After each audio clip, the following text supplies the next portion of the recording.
Sultan Nayadi will represent the UAE as the second Emirati astronaut to ever go to space. And as part of the longest ever Arab space mission, the team of 6 will travel for 22 hours to reach the International Space Station, where they will stay for 6 months.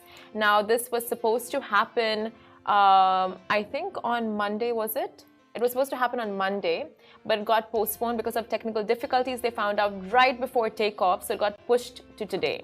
There was an issue with a type of an oil fluid, and this can happen, and the teams are actually prepped for this to happen. So they do their initial trial and testing. So today they are ready, they are strapped in, they strap in a couple of hours before the flight takes off. And then the whole thing is fascinating. So we have the Twitter feed that gives you live up-to-date minutes, as well as the actual show that you can watch. But what's more fascinating is 22 hours on a flight. I mean, we anyway spend like almost that much when we go to different continents. How do you prepare for a 22-hour flight?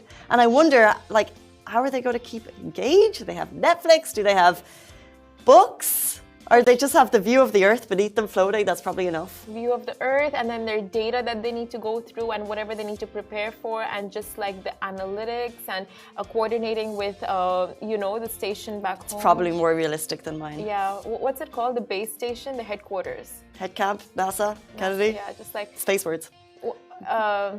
What is it? Roger? Houston? Houston, we have no problems today following the mission being scrubbed last week.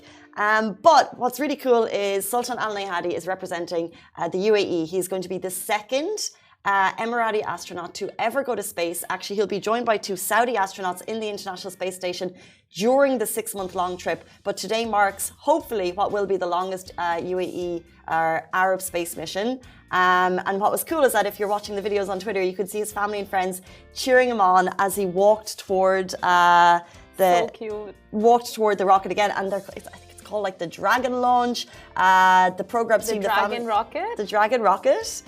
So his family have come together. The UAE astronaut programs team are all there at the Kennedy Space Station.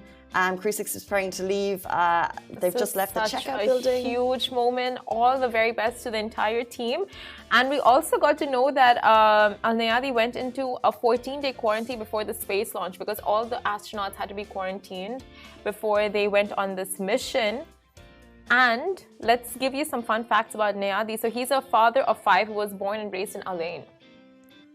And before, when they asked him, like, are you nervous? Are you excited? What are your feelings about the launch? He's just like, I'd like to experience this feeling and live on the station. I'm not worried, and we're prepared for the most difficult circumstances. There is no kind of fear and tension, but there's enthusiasm and preparedness. That's the mindset. That's the mindset you need if you're going into space for 6 months, 100%. And his kids, like 5 kids, they must be so proud. Yeah, very true. Like their father going in as one of the only Arabs in the mission. It's like you said, such a moment of pride for the family and for the country as a whole. So, and hopefully it actually takes off today with no issues, no setbacks. The weather today is 95%.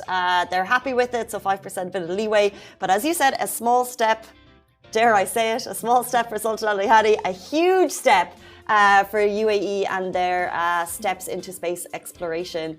Let's jump in to our next story.